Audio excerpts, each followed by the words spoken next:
more victims ahead of us than there are behind us. Well, that is discouraging to hear. Colorado's governor talks about the weeks ahead and what it will take to reopen our state. The daily reports of deaths and hospitalizations are not as simple as they seem. Let's look at what those numbers really tell us. Speaking of numbers, is crime a thing anymore, or did that just kind of stop? Rural Colorado takes care of its own, while a lot of the spotlight is on the city. And I would say this qualifies as personal protective equipment. Come on into my place. This is next.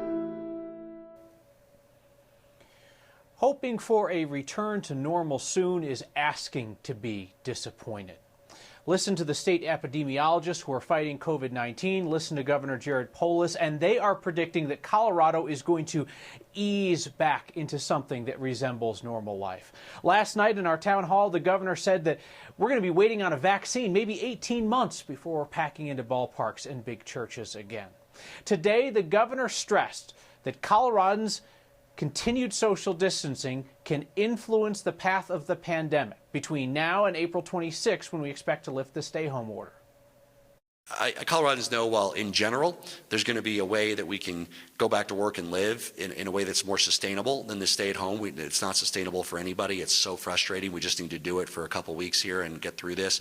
But after that date, we'll go back to a sustainable way that until the virus is cured or there's a vaccination, which someday will occur, that we're going to live in a way where it doesn't come back as a pandemic with another peak that costs thousands of lives of Coloradans. So that will be the work of the next few weeks. Easter, Passover, and Ramadan are going to look a lot different this year. There will be virtual services, people in parking lots outside of churches, virtual seders. Today, the head of the Colorado Interfaith Alliance, Reverend Amanda Henderson, said that distancing is an act of faith. The most faithful thing that we can do right now is to stay home. The way we can show love and compassion and commitment, the way we can love our neighbors, is to assure that we stop the spread of COVID-19. The updated numbers from the state health department say that 193 Coloradans have now died of COVID-19. About 1,100 of the 5,600 people who have tested positive have needed to go to the hospital. So far, more than 19,000 people have been tested in our state. Now, really dig into those numbers, as several smart viewers have suggested that we do, and you'll find that the daily reports from the state health department are a confusing mix of delayed numbers trickling in from the various counties, and not all of the counties even keep track of numbers in the same way. So it's not as simple as saying, here's how many people have died since yesterday. Chris Vanderveen from our 9 Wants to Know team talked with the researchers behind the numbers and found that these are messy statistics that are not easy to sort out nicely on a daily basis. Every day at 4 p.m., the state tells us case count, total hospitalized, how many tested, and number of deaths. Problem is, even those numbers are incomplete. Take deaths, for example. We start 9 News at 5 with the largest one-day jump. Yesterday, we reported an additional 29 deaths, a big jump. But that doesn't mean 29 people died in the previous 24 hours. Why? Because the state health department is dependent on data it gets from local health departments. And sometimes it takes days to confirm COVID-19. And sometimes local health departments don't even tell the state when the person died. Yes, even in the middle of a pandemic, no one can tell us precisely when people are dying. Many things you might consider important aren't important enough to be standardized. Take race. As of now, Colorado cannot tell us the race of any of the deaths. Why? Many local health departments aren't including it. So while other states are learning a lot about gaps, Colorado is not.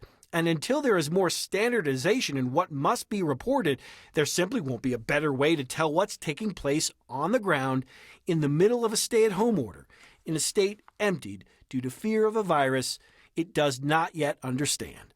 For Next, this is Chris Vanderveen.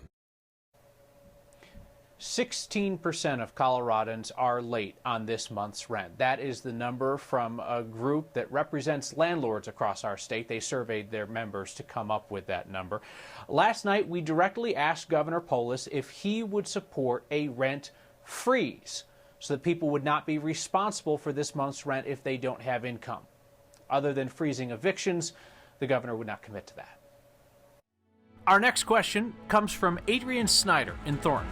How are graduations going to be addressed in regards to this virus, and the parents, and reassuring our seniors that this is going to be okay and not everything has been stolen from them for this year? Adrian has a daughter who's due to graduate with honors this spring. She sent in that question as one of the hundreds that we simply didn't have time to get to last night in the governor's town hall, so we will get to as many of them as possible through our next question series here nightly. So Adrian, it's a good question, and we actually were able to hear the governor speak on that topic today of graduations and how each school district, college, and university seems to be taking a different approach.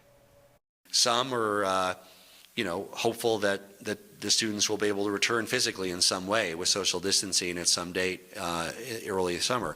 Others are moving to a virtual kind of commencement. Others are saying they'll March next year or with next year's class. I mean, we all want these rites of passage to be meaningful. School districts, universities, the Air Force Academy are all really doing their best to figure out the best way to provide meaning without putting the lives of those graduates and their families at risk. So he was talking about the Air Force graduation there. The plan down in the Springs is to have the cadets present, but not any kind of crowd. Since we are going to be taking these questions for our next question series, you're welcome to send in more. Kind of like the face-to-face aspect of video. It makes the whole thing a lot more personal. So if you'd like to do our next question, email it to next@9news.com or get our attention with the hashtag #HeyNext. As soon as the social distancing started, we started receiving questions from you about crime. Are the criminals working from home? Or at least maybe just staying home? Here's our Anusha Roy. Even state troopers said this is not how you Colorado. Troopers have actually stopped and issued more citations in March for speeding 20 or more over, and surprisingly for 40 or more over than they did in either February or January before it. Which is astonishing to Trooper Josh Lewis, who said the roads are about 60% emptier. Heaven forbid that person crashes. There are now resources that include us, other law enforcement officers, firefighters, EMT, ambulance drivers, CDOT workers who now have to respond to that scene, let alone people who may have to go to the hospital. In Boulder County, deputies scaled back traffic enforcement to limit exposure to COVID-19, but then saw people getting reckless on the roads and ramped back up this week. We actually do an update daily. Some of you asked if murder rates have gone up with stay-at-home orders. Both Denver and Aurora said no, but Denver's chief did say commercial burglaries became a problem, especially with so many businesses suddenly shut down. Enforcement with some of our high visibility patrol, we've actually been able to at least see a slight decrease. So DPD has been using video chats just like the rest of us. Sometimes it's as simple as FaceTime.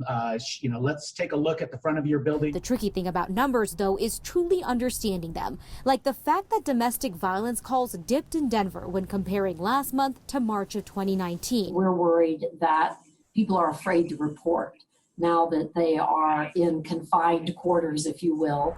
Shelters across Colorado are open and advocates are helping online for victims and those who might hurt someone else. Stay-at-home order doesn't mean that you have to stay in a violent situation. For Next, I'm Anusha Roy. As Anusha mentioned, if you're in an abusive situation, resources are available now, including the Rose Andom Center and the National Domestic Violence Hotline. And Colorado Crisis Services is available 24/7. Their number is 1-844-493-8255. President Trump said today that he is sending 100 ventilators to Colorado thanks to Republican Senator Cory Gardner.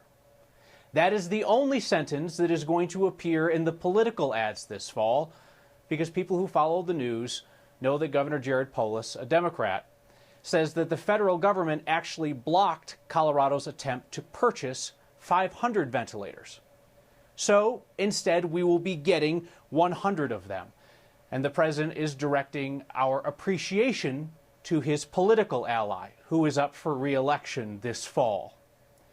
It is laughably clumsy politics, but it's also genius, because it allows them to say that we're ungrateful for the ventilators if we point out the politics at play. I think that Coloradans are smarter than that. We are grateful for the ventilators, however they get here.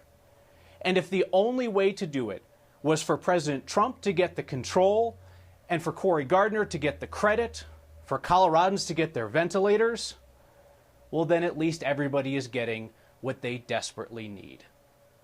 The president says that mail-in ballots, like the ones Colorado has, are corrupt. That would be news to the Republicans running clean elections with mail ballots in our state. And let's hit the road for the San Luis Valley. Part of what really makes this place special is the people who live down here and how they pull together whenever times get tough. They may not be getting the attention, but they're getting it done. That's next.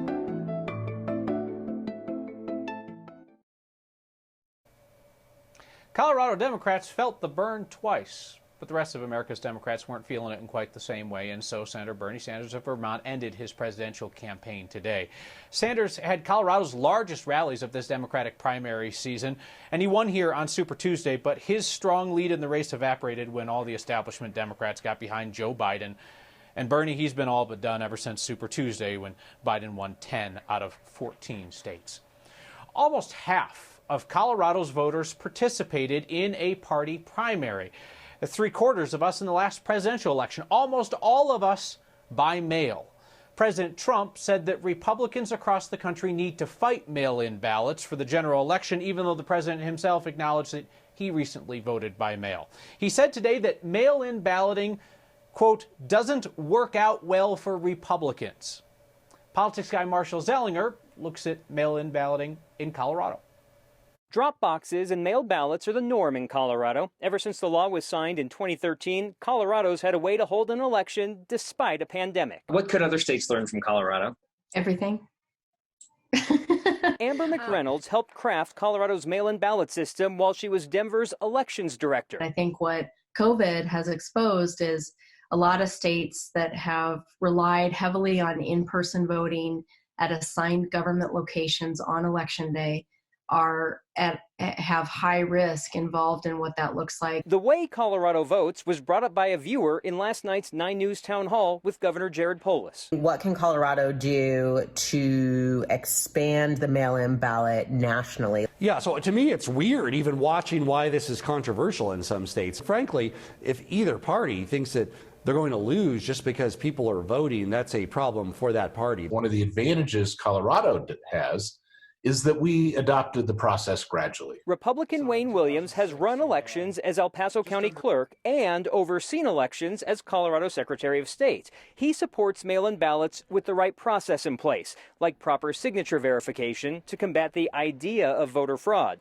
But he recommends baby steps for the states that are now considering the same process we've continued to tweak in Colorado for almost 7 years. Instead of a state-by-state basis, I prioritize those individuals that are more vulnerable to COVID-19 to make sure that they're able to get that mail ballot sent to them as a first priority.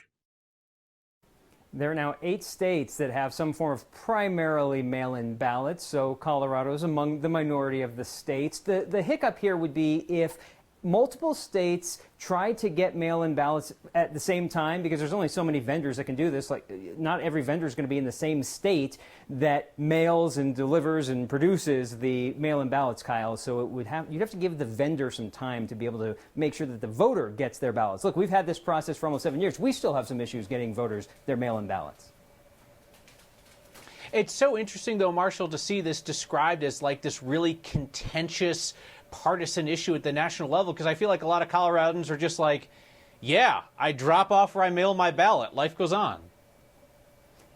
The hiccup, again, I keep using that word, would be the signature verification, making sure that people who are supposed to be voting are voting and that you have some sort of database that matches it. That would be the only thing in terms of a security concern I could think of, but I don't know.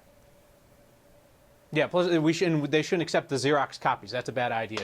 You've got to think about these things. All right, thank you, Marshall. State legislators might be going back to work on May 18th, May 19th. Democratic House Speaker Casey Becker is targeting that date, thinking that that gives them enough time to debate and then pass a state budget by the end of May. It likely is not going to include raises for state employees who are expecting a 3% bump in July. The Joint Budget Committee staff is now recommending to the Joint Budget Committee, or they're planning to recommend, that there be a 0% change in staff salaries. We heard this afternoon at the state capitol both that and a bipartisan group of legislative leaders meeting to talk about budget cuts, social distancing when the legislature resumes, and whether they could even meet remotely. It's certainly a challenge for how we meet public demand to come into a committee hearing, know what's going on. I think it can be done. There are different ways of making sure that that we do the best we can to allow public participation. I share your concern about how the public would be able to participate. At first, I thought the Republicans had on red masks and the Democrats blue, but Holbert was wearing a blue one, so he crossed over.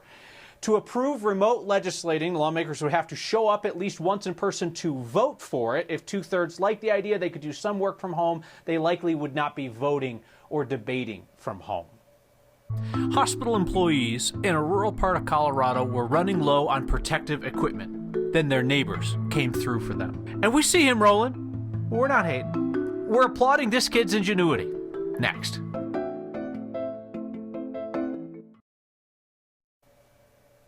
When the good people of the San Luis Valley Health System needed protective gear, they found their neighbors stepped up big time. San Luis Valley is an amazing place to live. Part of what really makes this place special is the people who live down here and how they pull together whenever times get tough. The community here in Alamosa has just been amazing. So we currently have a shortage of PPE in the San Luis Valley. So our community members jumped in and started making masks.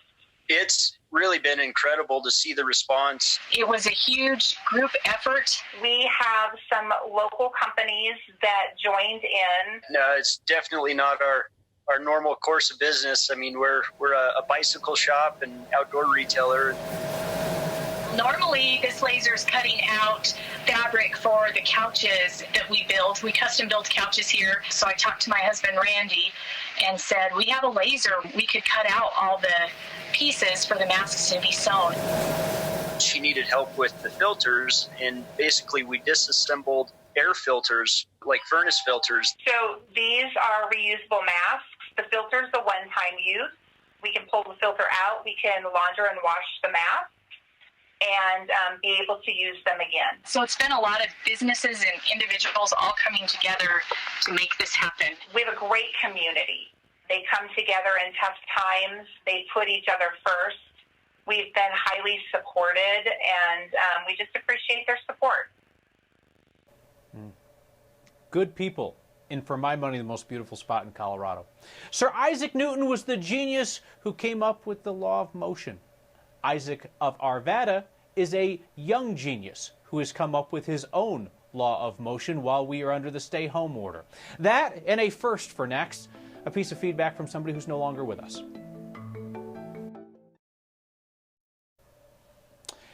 When we were all asked to wear masks and gloves if we want out in public, adults were like, I don't know about this. And kids were like, yeah, this is a great idea. We already got some ideas. Our photojournalist Tom Cole ran into Isaac and his father out in Arvada. Isaac goes out to get the mail daily in an ensemble consisting of a snorkel, a mask, and gloves. Gives him a chance to ride the big wheeler as well. Isaac says he's working with his dad to perfect the process.